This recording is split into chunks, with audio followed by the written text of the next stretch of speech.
The neighborhood had always seemed ordinary. Rows of neatly painted houses, trimmed lawns, and the occasional dog barking in the distance. On most evenings, the streets were quiet, almost eerily so, with only the soft hum of car engines breaking the silence. I had lived here for over a decade, and for the first time, I felt at ease walking my daughter, Emily, to the small park a block away. Emily skipped beside me, her laughter like a melody I had memorized long ago. At 8 years old, she was full of curiosity, asking questions about everything, from the clouds forming shapes in the sky to why the streetlights flickered at night. I smiled, bending down to ruffle her hair. There was no indication that tonight, all that calm would shatter. It started subtly. The HOA security SUV, which usually patrolled the neighborhood during the day, rolled past our house with its lights off. At first, I dismissed it. Maybe it was routine. But something about the way it lingered, the slow circular movements, set my stomach on edge. Emily noticed it too. "Daddy, why is that car watching us?" she asked innocently. I forced a calm tone. "Probably just checking the neighborhood, sweetie. Nothing to worry about." But I couldn't shake off the feeling of unease. Something wasn't right.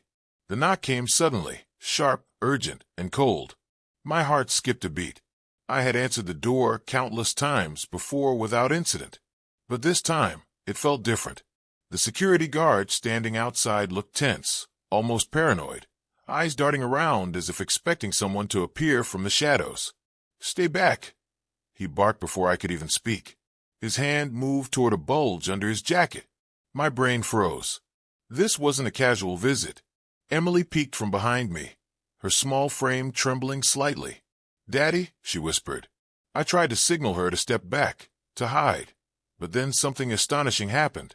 Emily stepped forward. Her voice, calm and commanding, cut through the tension like a blade. "Put the gun down. Now." I stared at her, disbelief rooted in my chest. My daughter, my 8-year-old daughter, was displaying the poise of a trained FBI tactical officer. The guard hesitated, confusion flashing in his eyes. Emily didn't waver. Her training had kicked in. Breathing controlled, movements precise. She assessed the threat, calculated the risks, and gave orders with authority. "You have 10 seconds. Comply, or I'll neutralize the threat." Time seemed suspended. I couldn't comprehend how she had learned skills that went far beyond her age, beyond what I had ever imagined. The guard's hands trembled. Sweat glistened on his forehead as Emily's presence grew more imposing with each second. And then, slowly, he dropped the gun. Emily moved methodically, securing him with handcuffs she had hidden in her backpack. Every movement was deliberate, trained, efficient. My breath caught in my throat. The realization hit me like a thunderclap. She had saved us. Not just us, but our home, our lives, from a threat I was too slow to even process. I called the police, my hands shaking, my voice barely steady. Emily stayed calm, guiding me through what to say, how to secure the area until help arrived. She revealed more tactical knowledge, first aid protocols, perimeter control, and threat assessment, all executed flawlessly. I sat back, stunned, watching my child command the scene with competence far beyond her years. When the authorities arrived, the guard was arrested without incident. He was dazed, defeated, and fully aware that Emily had outmaneuvered him completely. Afterwards, I tried to process everything. I thought I knew Emily, her favorite cartoons, the books she loved, her school friends. But there was a hidden depth, a layer of her personality that I had never touched. She wasn't just my daughter. She was someone trained for danger, someone prepared for situations I couldn't even imagine. I sat on the couch, replaying the event in my mind. The fear, the pride, the awe, it was overwhelming. She had saved us, and she had done it with grace and precision. The following days were surreal. The neighborhood returned to its quiet routine, yet I could never feel the same about our safety. Every shadow, every unexpected noise, triggered a flashback, and yet, amidst the anxiety, I felt a profound sense of gratitude. Emily's bravery had reminded me that strength often comes in the most unexpected forms, and that the people we love may hold secrets we can only admire. I began documenting the event, not just for memory, but as a lesson in vigilance, trust, and the hidden capabilities of those we think we know. Weeks later, I noticed subtle changes. Emily was more focused, more disciplined in her daily routines. She spoke of exercises, drills, and tactical awareness casually, as if it were part of her normal life. The experience had changed her too. She had faced danger, and it had forged her into someone even stronger. I realized then that the incident wasn't just a threat, it was a turning point. It revealed the fragility of perceived safety and the resilience hidden within the people we love most. That night, as Emily slept peacefully, I sat by her bedside and whispered a silent promise. I would always protect her, even if the world seemed unprepared. And she, in her quiet determination, had already protected me. The HOA, the security guards, the unexpected danger, they had all underestimated her. And I, her parent, had underestimated her as well. But one thing was clear. Emily was extraordinary, and our bond, strengthened by fear and courage, had become unbreakable. The next morning, the neighborhood was bathed in soft golden sunlight, but the memory of last night clung to me like a shadow. I couldn't stop replaying the scene.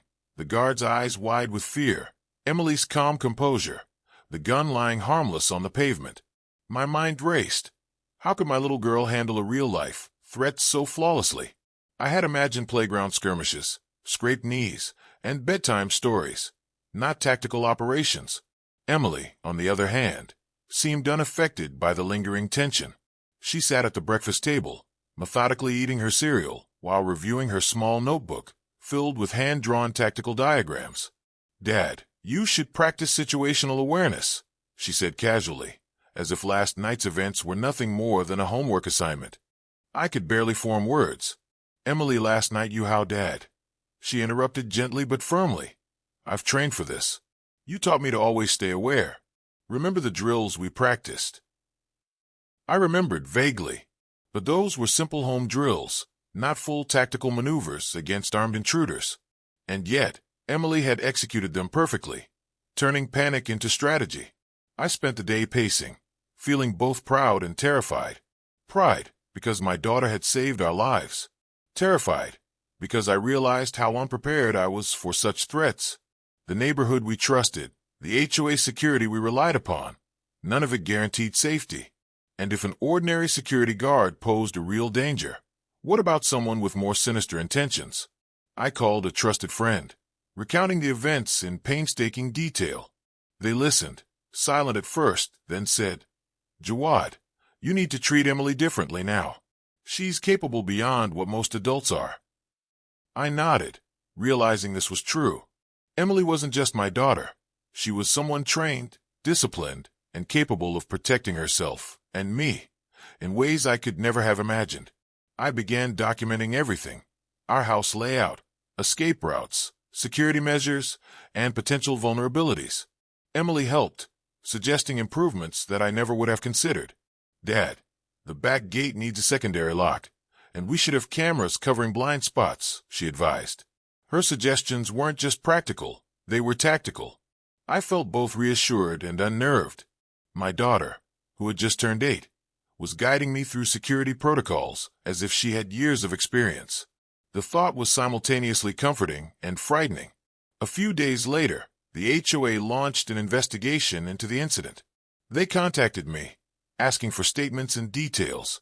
I provided them, but I omitted Emily's involvement, unsure of how they would react to an 8-year-old displaying FBI-level tactics. I feared judgment, misunderstanding, or worse. Emily insisted we remain discreet. "Dad, this isn't about recognition. It's about preparation and survival," she reminded me. Her maturity, far beyond her years, left me speechless. The HOA's reports labeled the guard as reckless, citing protocol violations. But they had no understanding of the danger they had overlooked: the gun, the potential for violence, and the untrained response of adult security personnel. Only Emily had truly prevented a disaster. Even after the incident, the nights were quiet but tense. I found myself checking locks multiple times, listening for unusual sounds, and watching the neighborhood for suspicious activity. Emily, however, remained calm. She had a routine: nightly drills, reviewing neighborhood maps, and ensuring escape routes were clear. One evening, as I struggled to sleep, I overheard her whispering tactical calculations to herself. Angles of surveillance cameras, potential guard rotations, and hypothetical intruder scenarios. I realized that our lives had changed forever. No longer could I think of our neighborhood as safe. But with Emily, I felt a strange sense of assurance. The incident, terrifying as it was, had strengthened our bond. I saw Emily not just as my daughter, but as a partner in vigilance. We discussed scenarios, evaluated risks, and prepared for emergencies together. It was a delicate balance, letting her retain childhood while acknowledging her extraordinary capabilities. I realized something profound. Trust is built not just on love, but on respect for someone's abilities. And Emily had earned mine completely. Word of the incident, though unofficial, began circulating subtly through neighbors. Whispers of a child handling a security threat reached ears we didn't intend. Some admired her, others were skeptical. The HOA, uncomfortable with an 8-year-old outshining their security personnel, became defensive. Yet there was nothing they could do. Emily, ever composed, simply stated, "My priority is safety, not recognition." Her dedication, selflessness, and precision left everyone in awe. I decided to reinforce Emily's skills, pairing practical safety exercises with her natural intelligence. We ran drills together, practiced strategic thinking, and simulated potential threats. Each session revealed new depths of her capability. One night, she paused, looking at me with a seriousness that belied her age. "Dad, the world is unpredictable. You can't protect me from everything, but I can protect both of us if I'm prepared." Her words resonated deeply. I realized that parenting in the modern world required more than guidance. It required collaboration with those we protect, even if they are children. The HOA, embarrassed by the guard's failure, began tightening regulations and surveillance. While intended for safety, it created a tense atmosphere. Emily noticed patterns, shifts in guard behavior, timing of patrols, and potential gaps in their oversight. She pointed them out casually, as if discussing a math problem. I couldn't help but marvel at her perception. She saw nuances that adults overlooked, patterns invisible to seasoned security personnel. Despite the tension, we sought normalcy. Emily returned to school, participated in her usual activities, and laughed like any 8-year-old. But she remained vigilant, ever ready to act. I learned to accept this duality. She could be both a child and a protector simultaneously. Our lives were irrevocably changed, but we embraced it. Safety was no longer assumed. It was actively maintained. And we had discovered a hidden strength, Emily's extraordinary capability, that made us both stronger, smarter, and more resilient. After the incident, the HOA tried to appear proactive. They created a neighborhood watch, posting bulletins about safety and scheduled patrols. But Emily, with her sharp eyes, noticed the gaps immediately. "Dad, look at this schedule," she said, pointing to the posted shifts.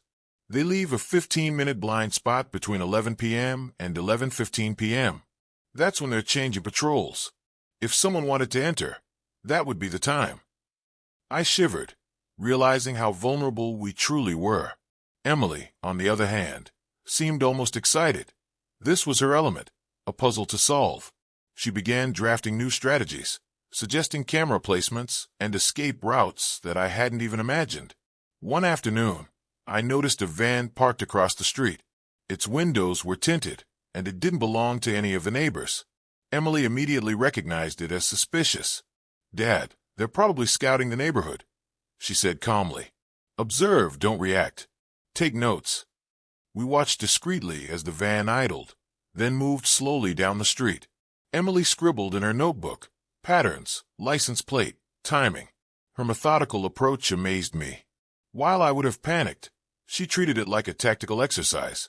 Later that evening, Emily turned to me. "Dad, security isn't just about locks and cameras. It's about anticipating behavior, predicting patterns, and staying ahead of threats." Her words hit me hard.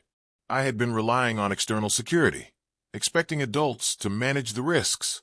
But now I realized that vigilance required intelligence, foresight, and constant observation. And my daughter possessed all three qualities in abundance. Emily's extraordinary skills did not go unnoticed. A retired FBI agent who lived nearby approached us discreetly. Having heard of her actions, "She's remarkable," he said, observing her methodical notes and calm demeanor. "Most adults would panic in such a scenario. She's thinking 3 steps ahead." He offered to mentor her, providing tactical training tailored to her age, teaching observation techniques, situational analysis, and defensive strategies. Emily accepted, eager to learn, while I felt a mixture of pride and fear. Through these lessons, our bond grew deeper. Each night, we discussed scenarios, reviewing potential neighborhood threats, analyzing guard rotations, and reinforcing safety measures. One night, she smiled and said, "Dad, remember when you taught me to pay attention to small details? Every alarm, every sound, every shadow counts. You gave me the foundation. Now I build on it." I realized she was right. Our relationship had transformed from parent-child to mentor-partner in vigilance. The HOA continued its usual routine, oblivious to the true hero in our story. Emily never sought recognition, never boasted. She simply ensured safety.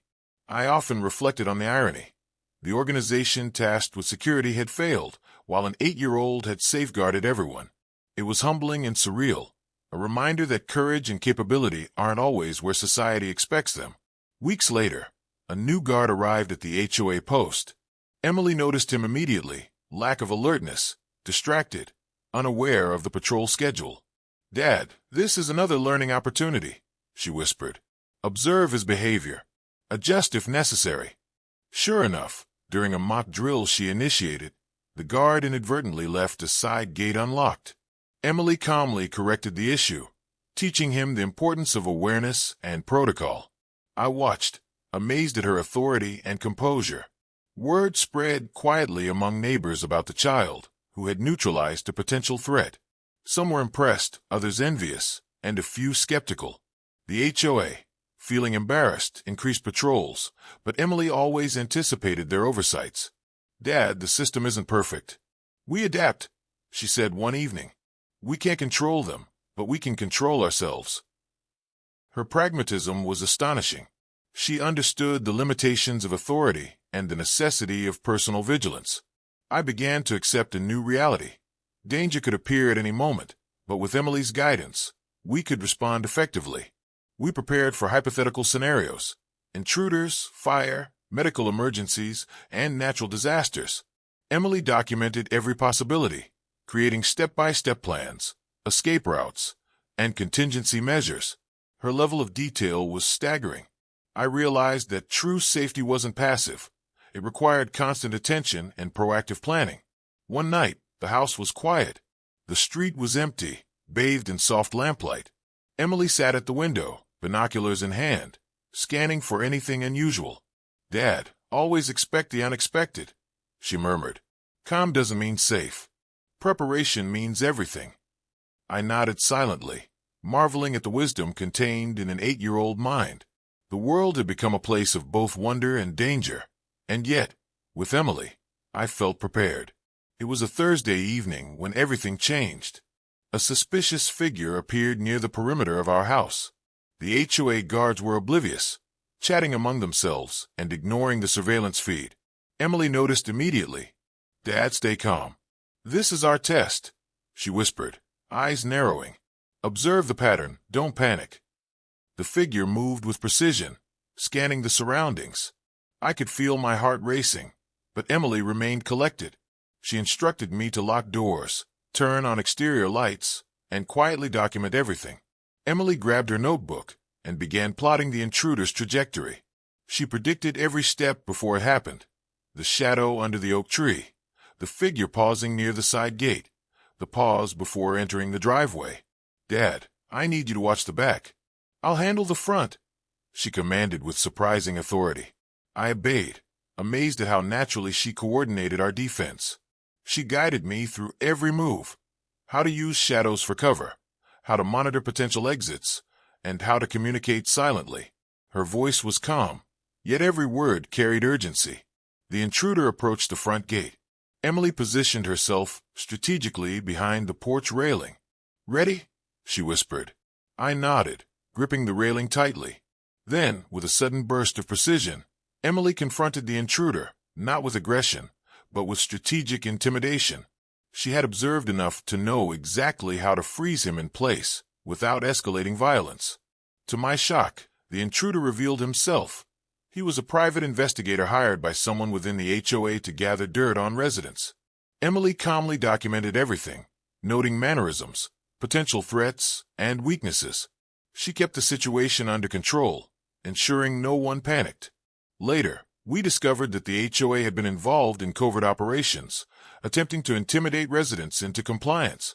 Documents, recordings, and evidence were hidden in plain sight. Emily's meticulous records became our most valuable defense. "Dad, see, anticipation wins over force every time," she said with a quiet smile. I realized she was right. While adults relied on rules and authority, Emily relied on intelligence, observation, and adaptability. Word spread discreetly among neighbors about the child who had prevented potential HOA sabotage. Many were grateful, others astonished. The HOA attempted to regain control, but Emily had already anticipated their moves. Every patrol route, every rule, and every weak spot was documented. They couldn't manipulate a situation without her noticing. Even the local authorities became involved after seeing her records, impressed by the thoroughness of an 8-year-old's tactical mind. That night, I sat with Emily in the living room. "Dad, I never wanted to scare you. I just wanted to protect everyone," she said softly. Tears welled in my eyes. "You've done more than protect, Emily. You've taught me courage, patience, and strategy." Her small hand rested on mine. Courage isn't about fighting. It's about knowing what to do when danger appears. The events forever changed our perspective. Security wasn't just cameras or locks. It was observation, intelligence, and planning. Emily's skills went far beyond her age, teaching me the value of anticipation over reaction. We implemented her strategies throughout the neighborhood. Cameras were placed in optimal positions, patrols were restructured, and every resident received a basic security protocol. Weeks later, a staged security drill was organized to test the neighborhood's preparedness. Emily orchestrated every detail, from intruder paths to simulated emergencies. The HOA guards were outclassed. Residents followed her protocols flawlessly, and every potential threat was neutralized before it could escalate. "Dad, we did it," she said, her eyes shining. Preparedness wins where authority fails. I hugged her tightly, realizing the depth of her bravery and intellect. The neighborhood slowly stabilized. The HOA had to concede that they were no longer the arbiters of safety. Emily's methods ensured real security, and her quiet heroism remained largely unsung, exactly how she preferred it. Life returned to a peaceful rhythm, but I knew that, should danger return, Emily would be ready. And for the first time, I felt genuinely safe, not because of rules, but because of intelligence and vigilance. Emily's story became a quiet legend in the community. Parents admired her composure, neighbors respected her foresight, and the HOA quietly accepted that true security couldn't be forced. It had to be earned. As we watched the sunset from our porch, Emily looked at me and said, "Dad, vigilance is a habit, not a job. Always watch, always think, always adapt." I nodded, finally understanding that her gift wasn't just tactical, it was life itself.